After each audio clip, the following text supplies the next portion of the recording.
In our previous lecture, we have seen that what is object-oriented programming system at a very basic level. Now, in this lecture, we will be beginning with our new topic, that is inheritance. But before we move ahead to inheritance, I would like to tell you that there are four pillars of object-oriented programming system. Those are inheritance, polymorphism, abstraction, and encapsulation. So let us see all of them one by one.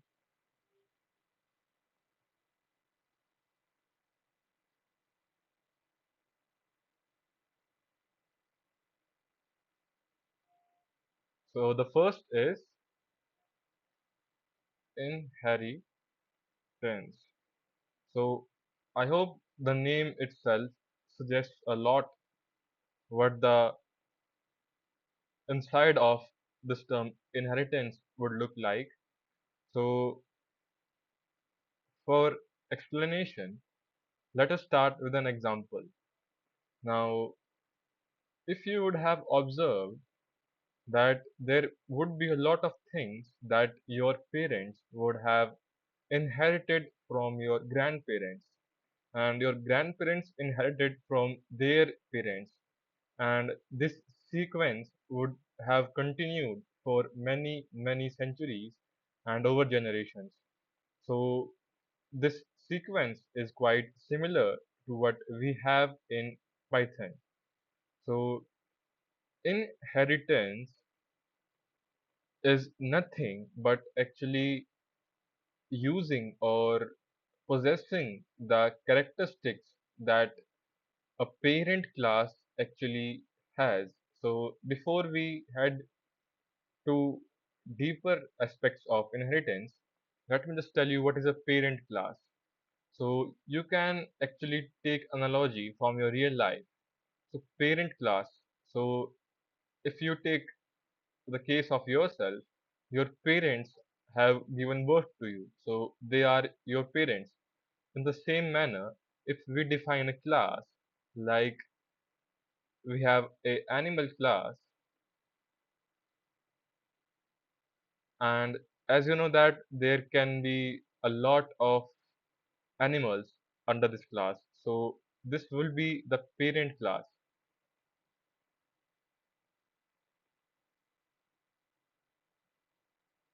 because under this class there can be many subcategories of animals. And now if we actually have a class dog, and I want that each and every piece of code that I will define under this class should also be used for this class. So will I again be writing the entire code after copy or pasting it? So will I be writing the entire code again, or will I simply be just copy pasting it? So the answer is actually no. You don't need to do the same. And the reason is because if you actually have to copy paste the code for a single class, then you actually will have to do it for every different animal. For example, if I create a class cat, then you actually will have to copy the animal code again if you want to use it. But what what is the use of object oriented programming if actually cannot solve the problem of repetition? This problem is this problem has been solved by engineers and scientists, and we solved it by the concept of inheritance.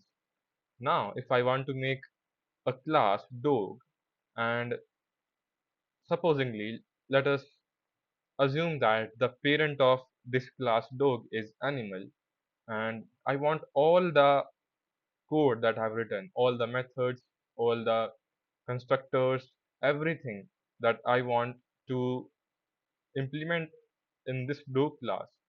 So I will simply be inheriting the properties of this animal class, and the syntax to do so is you just need to write animal keyword inside the parenthesis after you create a do class.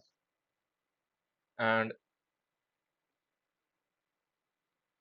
you are ready to go, you can now use all the methods inside this do class. Now, you might be wondering, what if we actually had to do some changes each time for each different class? So the answer is you can actually do those changes. Those changes are perfectly valid, and we will actually be seeing the syntax for those changes. Now, to save us time, I have already defined an animal class and a dog class. But before taking a look at the dog class code, let us take a look at the animal class code.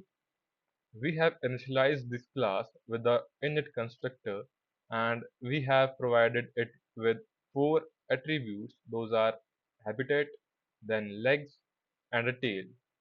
And if you might be wondering, what are these words written over here after the parameter? So these are known as default value of these parameter, and this default value you can actually assign while you are defining a function itself.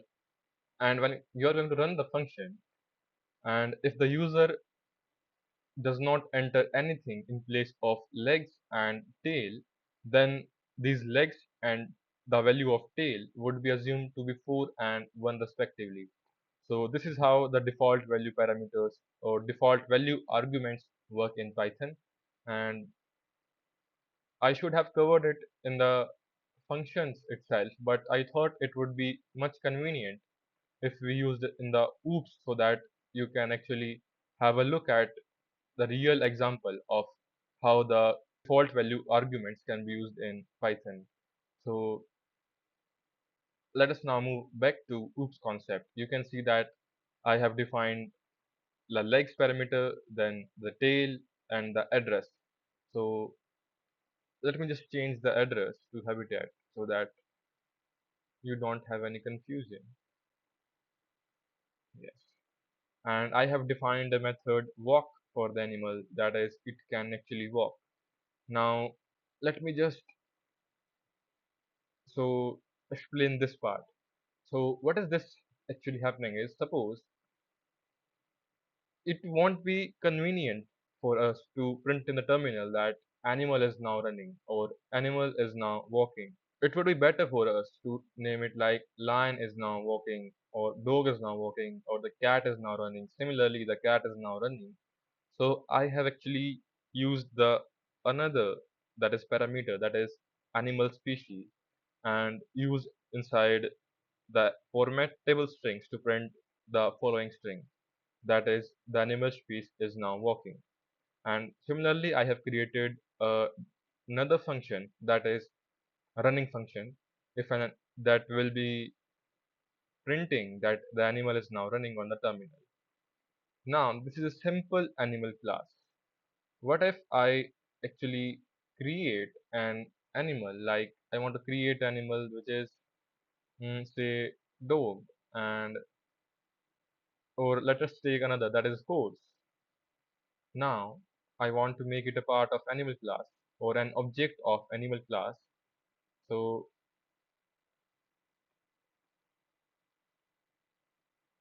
I can simply use this syntax, and you can see that its VS Code suggests me that you can actually have habitat can have any value, legs are having a default value of 4, tail is having a default integer value of 1, and these are the three parameters that you can give to this function. And to illustrate you with the default value arguments, I will not be entering the value of the legs and the tail, and the reason is because these are already provided by the coder itself. So for habitat, I will be typing stable. Now, if I'm going to run print f string, then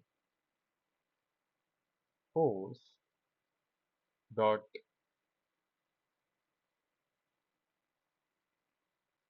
habitat, and let me just print the statement that horse lives in the stable and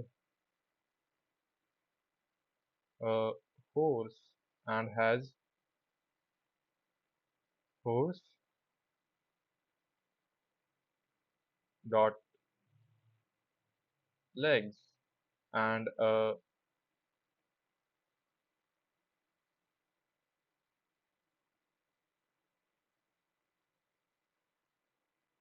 tail.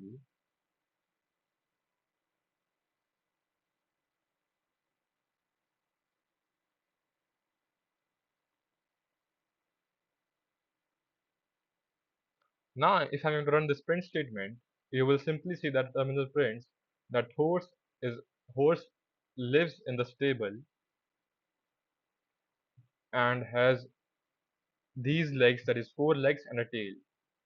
So let me just run the code and let me just comment the below code down so that the pre-written code produces no error. And if I'm going to run this code, you will see that it says horse lives in the stable and has four legs.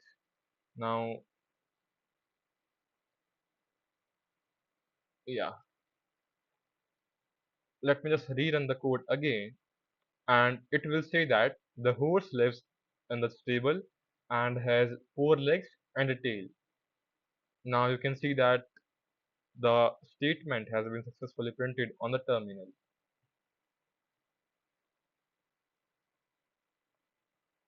Now, what if I actually don't want to create an object from the animal class, and again I don't want to specify the different properties of a horse that can actually differ it from the whole class of animal. That is, animal may consist of birds, it may consist of dogs, cats, horses, lions, tigers, and others. In the same manner, will I actually be creating an object each time from the animal class and then modifying the values for each and every object? Suppose I had to create uh, 10 different cats from the animal class. So, and then I have to modify the properties of each and every animal, that is each and every cat.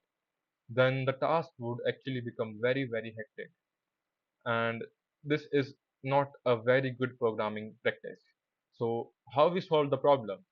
So, we introduced inheritance, and this is the syntax that I have already told you we can actually implement using inheritance. So, let me just comment this code out, and to inherit the properties of the parent class, that is animal in this case, this is the syntax, that is dog will have all the properties of the parent class, that is this child class dog will have all the properties of the parent class animal. And inside this dog class, we actually have now, okay, fine. But before moving ahead, let me just show you what if I don't write anything inside the dog class. That is, I simply don't want to write anything. Now, will I actually be able to access each and every function, and that is each and every method and property of the animal class? So let us check it. Let us create a object that is my dog, and let us make it a instance of the class dog, and you can already see that the VS Code itself suggests that it also accepts four parameters, but we haven't defined anything inside the dog class. We have simply written pass over here, and the reason we can do this is this inheritance. That is, we have inherited all the material from this animal class, and when we are going to define the properties of my dog using the dog class and try to print the details, you will simply see that the print statement will be executed successfully and all the details will be printed. For example, my dog actually has a name, Jackie, and all the details I want to be same. But for your convenience, that we can actually modify the this pre-given this pre-given or the keyword arguments. Let me just make some modifications for my dog. Now assume that I have adopted a dog which is a differently abled dog and it is having three legs and it is not having any tail. So I will simply print the details after modifying the details of my dog animal. Now let me just print them for you. I will simply copy the statement and modify it. Now I will say that my dog's name is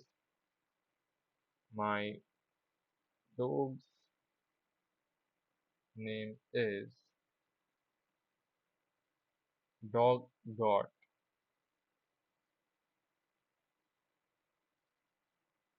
my dog dot, and let me just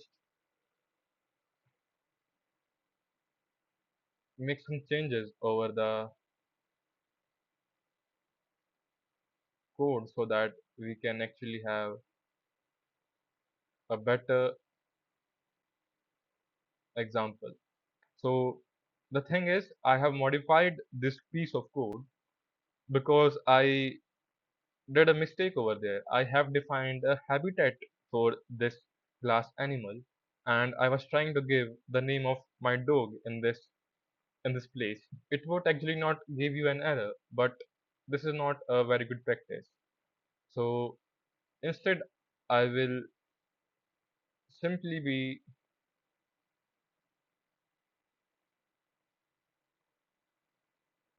creating object. I will simply be using object attributes instead of creating a new entire method or a new entire parameter inside this class, because not each and every animal has a name. We only give names to our pet animals. Now, if you are going to run this piece of code, you will see that it returns that my dog's name is Jackie and has three legs and no tail.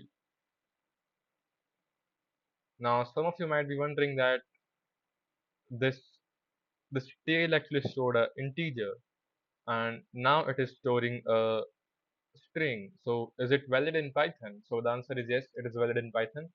And the reason is quite simple. You know that Python is a dynamically typed language, so variables can actually store different type of data without actually telling the Python interpreter that what the variable should store.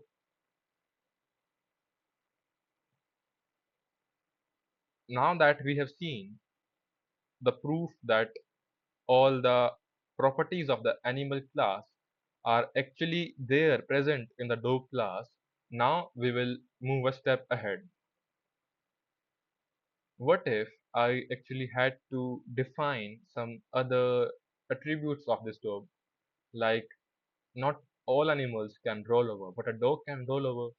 So what if I actually had to define a function or a method that is roll over? Will I be able to do so?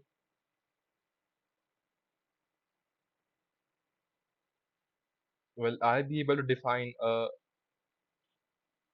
method like this?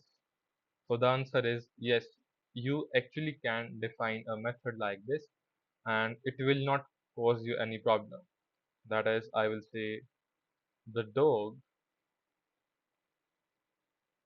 rolled over. And when I want to call this function, let me just return instead of, or let it be print itself. Now, when I'm going to call this function rollover, that is my dog dot rollover, and when I'm going to call this function, you will simply see the output that the dog has rolled over, and it gives us no error. But let us come back to this example now, and let us move a step ahead. Now, what we have actually done in this do class is that we actually are using the same initializing statement for this do class. But what if I actually want that I want to give a dog a name? That is, in the properties, when we are initializing a dog, I want to add a parameter that is the name of the dog. So how can I actually do that? Will I be actually using this way again, that copying the whole function again and then modifying the value of this function again? Now, if you actually do that, then you are actually overwriting this function. Yes, you heard me right. You are overwriting the initialization function or the construction or the constructor for the do class. Now, if I actually make any changes in the this constructor part of this do class, then it will be different from that of the animal class, because I have defined the do class with a constructor and then I have made changes into this constructor. And this is the only reason that both of the initializing statements would be behaving differently.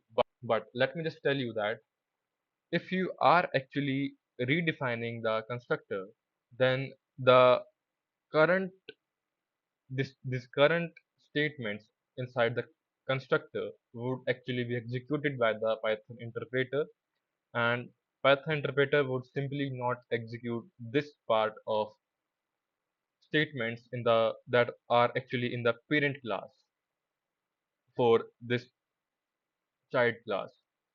Now, I don't want to actually overwrite the statements.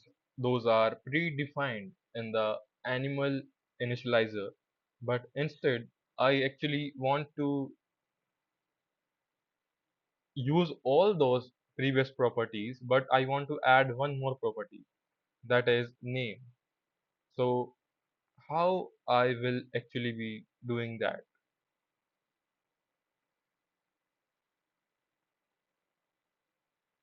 So the answer is by using the super keyword,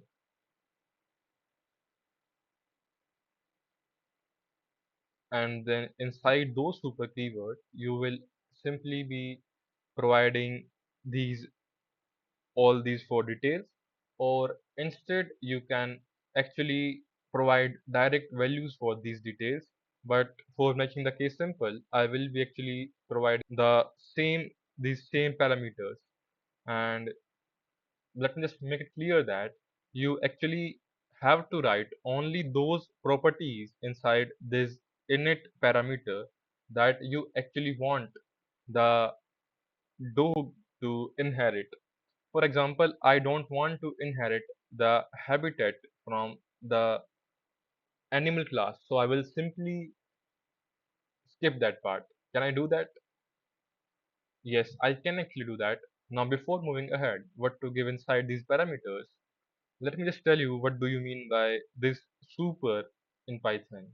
So the super keyword is actually used for the parent class, that is this class, this parent class. And when you actually want to initialize, or you want to use the already initialized parameters inside this animal class, you simply use this keyword super, which refers to animal, and then initialize initialize or init constructor, and then provide it with the older value of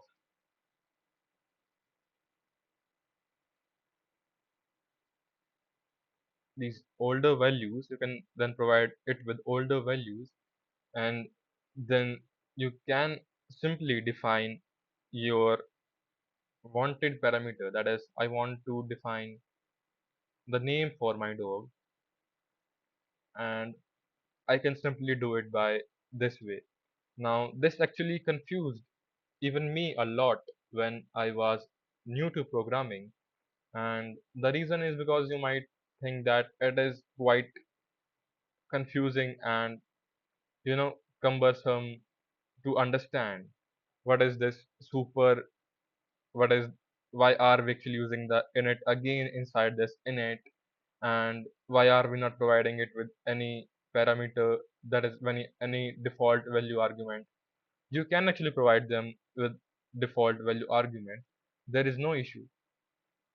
And to address that difficulty doubt, let me just tell you that these topics which I am teaching you from previous two lectures, that is recursion, oops, and inheritance, are actually not that much beginner friendly topics. You actually have to put a dedicated effort and a dedicated time into these topics to understand them. And my job is to just make it quite simple for you. And if you don't understand anything, don't worry, you will actually understand when you will be coding. Now let us check if we can give a name to this object my dog. And what if I just run the older piece of code? Will I actually be able to do so? Let us check. Or Python just throws away an error. So let me just provide one more argument for the dog's name. And the dog's name is now Jackie. And when I'm going to run this, you will simply see that the output is there on the terminal. You can see that my dog's name is Jackie and has three legs and no tail. So we have now seen how we can actually inherit all the properties of the parent class, and we can also initialize some desired properties inside the child class. Now, can we actually create a function like this walk function or a running function customized for our dog? So the answer is yes, we can actually create. We can actually create a function, and the syntax is quite simple.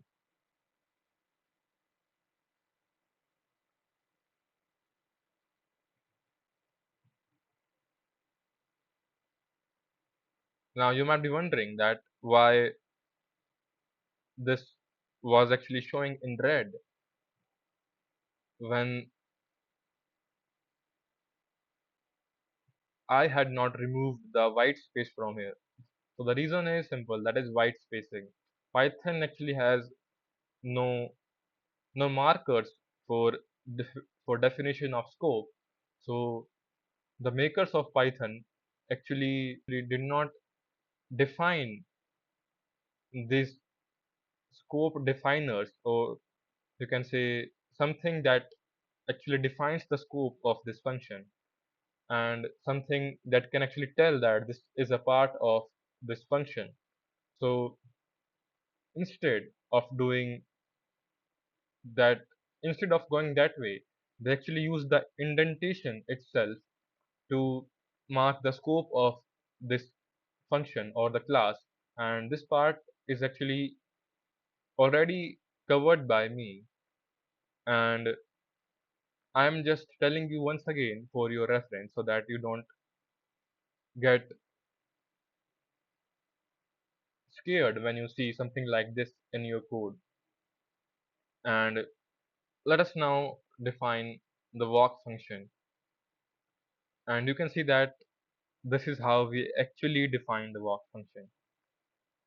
This walk function is simply the same. You can see that, see from here, it is actually accepting the same parameters and returning the same value. Now what is this return statement actually doing over here? So this return statement is telling the dog class that this dog class that you can actually you can return what is inside this walk function without actually writing the entire piece of code. Now, assume that what if I, instead of having a single line of code, that is single print statement, I had multiple for loops, multiple, you can say, list dictionaries and multiple print statements. What do I mean is, what if you actually had a very large amount of code inside this walk function? So what would you do? Would you be again actually writing each and every part by yourself? So the answer is no. Python actually uses the concept of inheritance again to do the same. And if you actually don't want to use the animal species and you want to modify the function with your desired parameters, that is actually I want to use the dog name. So I can change it simply by the dog name. And when I want to print my dog dot walk, and if I say the dog name is Julie this time, not Jackie, or actually I have used a already defined parameter, so I will simply be using self.name.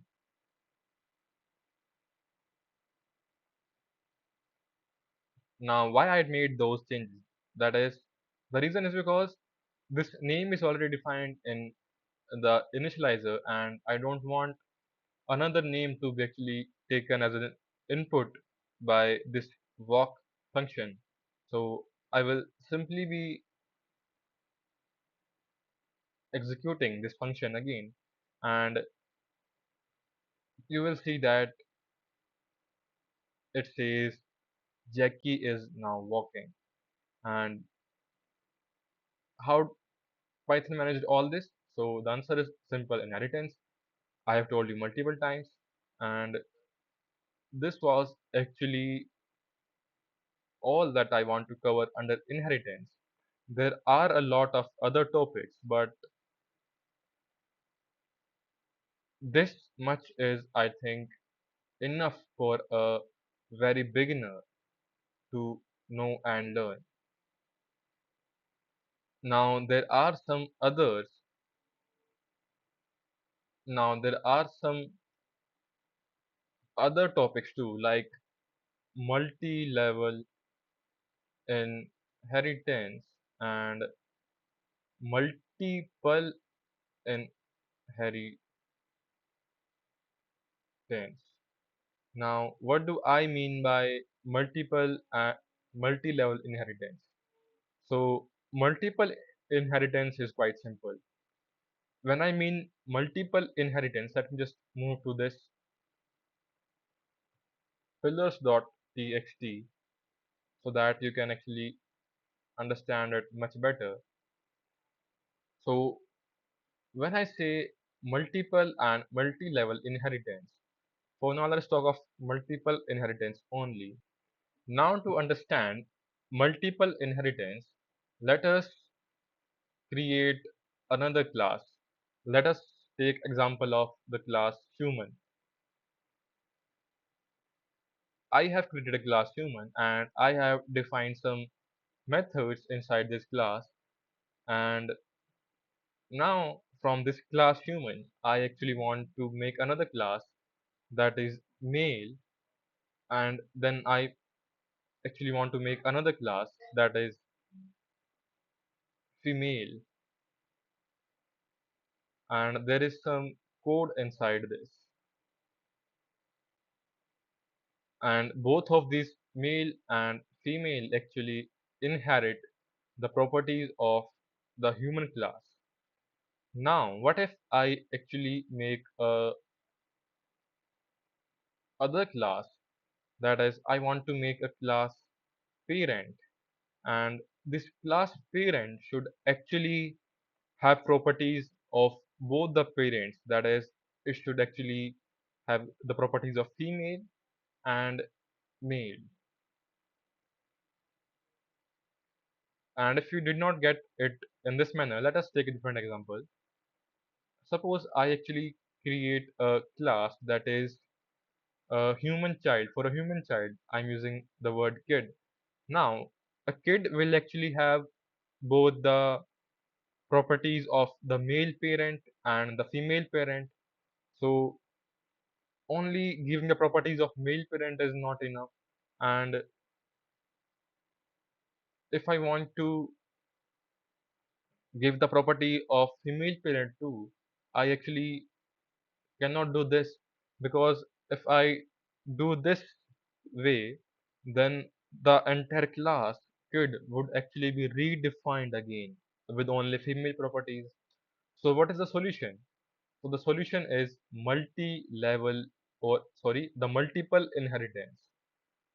So this kid would actually inherit from his male parent and from his female parent, and this kid will eventually have all the properties of male and female. Like, he will actually have his nose like his father, his eyes like his mother, his hairs like his some other, and his hairs like his mother, for say, and some other like body shape like his father, and some other properties which will actually vary from, which will actually be inherited from both of the parents. So this is how actually I can create a kid class. Now observe something. This kid class will actually have both of the properties, that is both of all of the properties, I should say, all of the properties of the male class as well as the female class. Now this is actually an example of multiple inheritance. That is, you are inheriting properties for from more than a single class. That is, you are, let me just write it down over here, uh, taking the properties of more than one class at the same time. Now, instead of properties, let me use a better word, that is taking the code. Since we are talking about inheritance in programming paradigm, I would like to use the word code instead of attributes. And we have now seen what is multiple inheritance. Now, from the same example itself, let us see what is multi-level inheritance. Remember the first and foremost example that I gave to you, that your grandparents inherited from your great grandparents, then your parents inherited from your grandparents, and then you inherited from your parents. So, in the same manner, works the multi-level inheritance in Python. You can see that this human class is actually the parent class or the superclass for this male and female. And this male and female are actually the superclass for this kid. But did you observe something meanwhile? This parent male and the parent female class actually had properties of human. So by default, the properties of human would be there inside the kid class. And the proof is that human kids are born to human, and you can see this class human actually is playing its role over here without being seen anywhere formally inside this pyramid, in this parenthesis. So this is what we call multi-level inheritance, and this was the main difference between multiple inheritance, that is inheritance from two or more classes, and multi-level inheritance, that is inheritance in a way which will actually create a lot of sub a lot of child classes, and those child classes will have their own child classes, and so on in the same manner. And the bottommost child of that ladder, that is, you can say, let me just go down over here. That is, first I created a A class, then this B class inherited from A class, then C class inherited from B class, and then D class inherited from C class, and so on. So this type of inheritance is actually multi-level inheritance. And if I had something like this at the end, then you will see that this class Z would actually have properties of all the classes up from starting from A itself and ending up to X. And the reason is quite simple, because X inherited from all those previous classes that were its parent, and since Z is a child of X class, so it will have the properties of this X class, and this X class is already having the properties up to A class. So this Z will also have all the properties up to the A class starting from the X class. So this is the main difference between multiple inheritance and multi-level inheritance. Let me just write it down, or just simply cut it down over here, that this is a case of multi-level inheritance. And if you still did not get it, I do have another example for you. Not another example, let us modify the previous example. Suppose you are living in a house that your great great grandparents created. Now, those great great grandparents give the house to your great grandparents, and those great grandparents gave them to your grandparents, then your grandparents gave the house to your parents, and then you live with your parents. So, the house that you are living in is actually having all the items that were there from the time of your great great grandparents, assuming that you actually did not throw those items, or those items actually never got damaged over time. So this is how multi-level inheritance works. And if you are in India, you would surely have got by this example what do I mean by inheritance. And if you're not Indian, so here is the example for you. You can actually rewind the video and understand it again. And I hope this example is quite good to understand multi-level inheritance. So this was all about inheritance. But now let us move back to something that we started, that is pillars of OOPS. Now we have seen inheritance, and the next pillar comes abstraction. So this term abstraction actually means hiding details from a particular user. Now you can actually take the example of a vehicle or any vehicle. Assume that I am taking a car. Now, do you know what is there inside a car's engine, or how the car actually works? And if you are answering me that yes, we know, we just press the clutch and we just start the car, and we are good to go. We can actually release the clutch slowly and the car will start to move. But I don't mean this. I actually mean, do you know that how the engine, that is how many pistons are there in the engine, and what is the frequency of the working of that engine, and how the engine is burning the fuel, how is the carburetor working, how is the battery working? Do you know all those details? And I hope that you would say no, there is no need to know such details. And the reason is quite simple, because to run a car you actually don't need to know these details. You only need to know how the clutch brake and the accelerator works, how to shift the gears, how to control the steering, and you only need to know these details. So all the details how the engine works are hidden from you.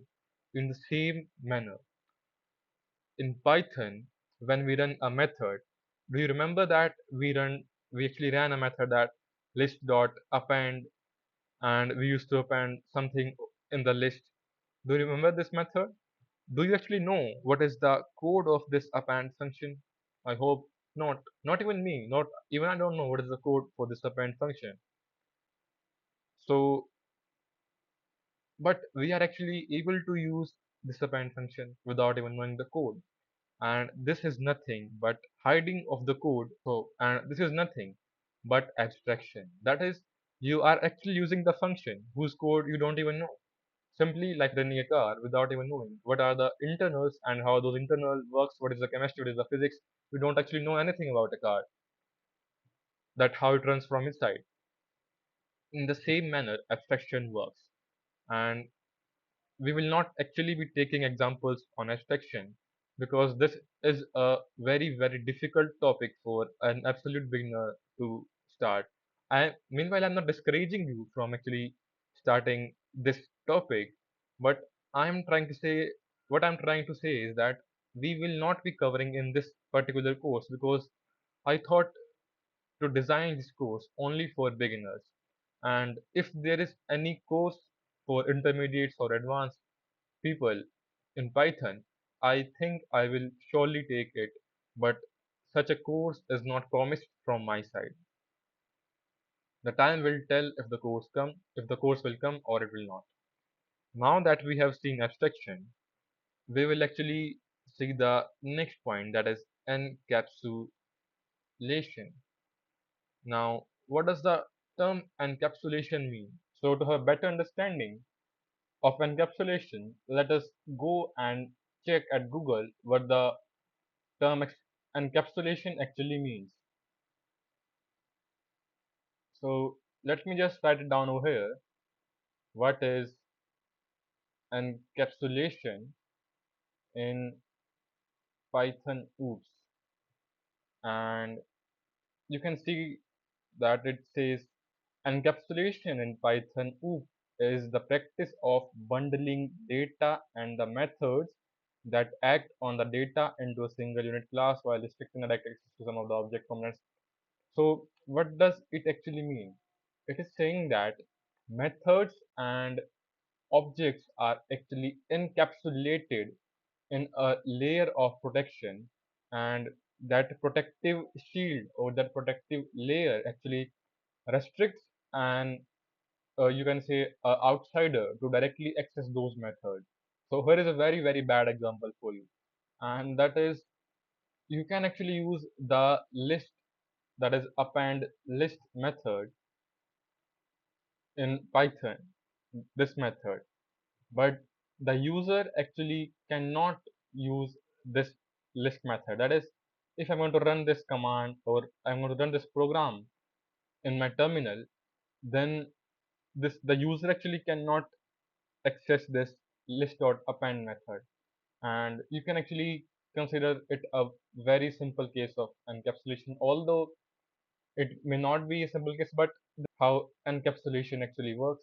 And now that we have seen a very very simple and uh, not much detailed overview of what is encapsulation, we will actually be moving to the next topic, that is polymorphism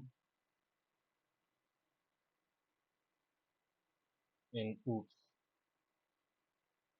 Now, before you start asking me question that what is polymorphism and all those, let us move back to the window of Google Chrome and let us ask the AI itself that what is polymorphism in OOPS. And so it will simply say that polymorphism means maniform, and it allows different classes to have methods with identical name but distinct behaviors. And how to prove this? Now, do you remember that we actually had a append method for the list and for the dictionary also? And if you don't remember the append method, do remember that we had indexing in list and dictionaries? I hope you would have remembered that part too. That is, let me just quote it down under this part. So do remember that if we actually had to access a part of the list, we could simply use the syntax this, and this would give us the item at the first index in the list. So this this way is used to access the item of a list, and similarly we can do for dictionary. But different thing is that the difference is that instead of using a numeric key, we actually had to use the name of the key. That is, let me just create a simple list. So here is my list, that is list itself, and it is actually having some numbers, and I want to access this number. So I will simply be using this syntax to access the number. And I actually have a dictionary too, and inside this dictionary, we are actually having key and value pair.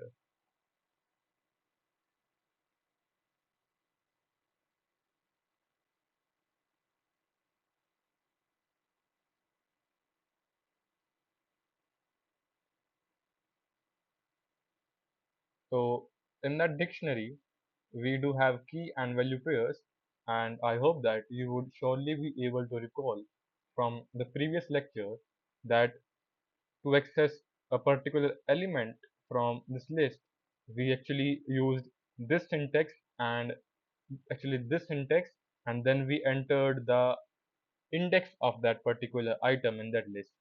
So if I want to access 34, I will simply enter 1. And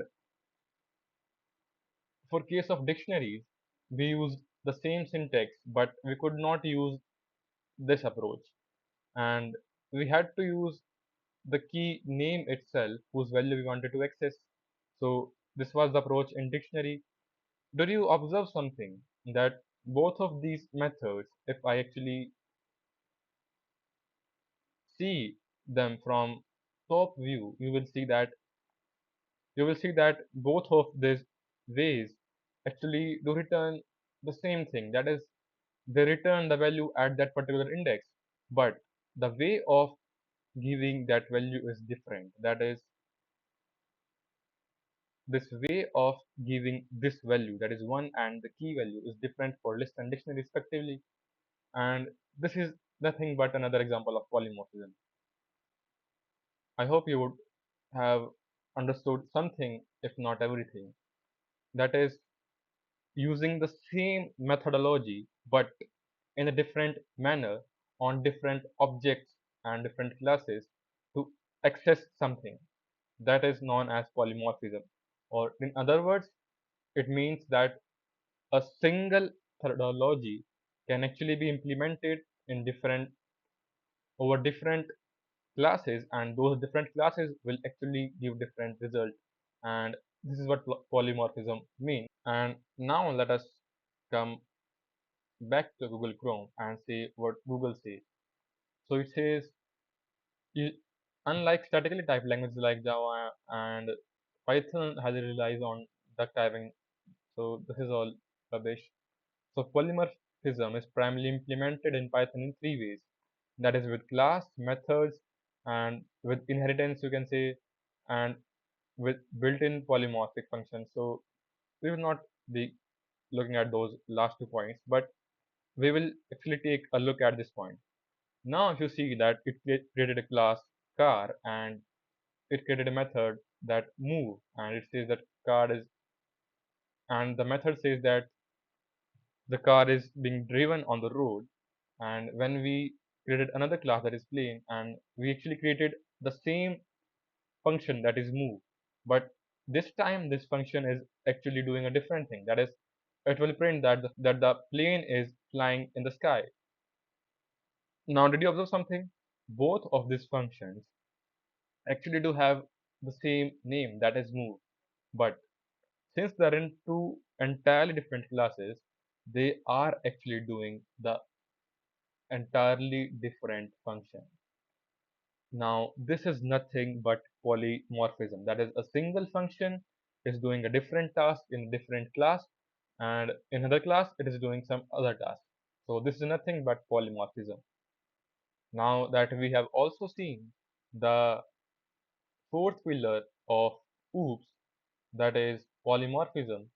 So, the basic overview of oops is actually over. And this was the theory part that you should actually know, because this will help you to learn further about all these parts of oops. And this was all from my side. And now we will be heading towards the next topic. And the next topic is file handling in Python. What do you mean by file handling in Python?